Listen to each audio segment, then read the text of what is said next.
Nakakatuwa, no? Ang laki rin ang naitulong ni Meta sa kapaligiran natin. Lalo na tuwing umaga, wala ka na halos makita ang mga chismosa na nakatumpok dyan sa labas ng bahay nyo. Halos bihira na nga rin silang tumumpok dyan eh. Paano kasi?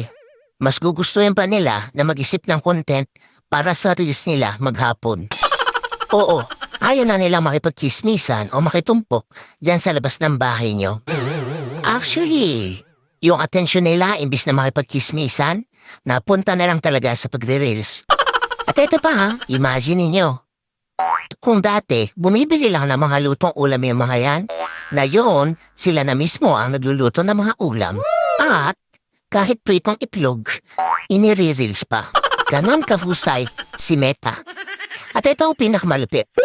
Kung yung dati yung asawa mo tinatalahan ka sa tuwing uuwi ka, ngayon, hindi mo na makausap. Kasi busy na sa pagla-live o hindi kaya busy sa panonood ng live. At ang mas matindi, hanggang madaling araw, nakikipag-engage na lang siya dahil wala na siyang pakialam sa'yo. Ang husay ni Meta, no?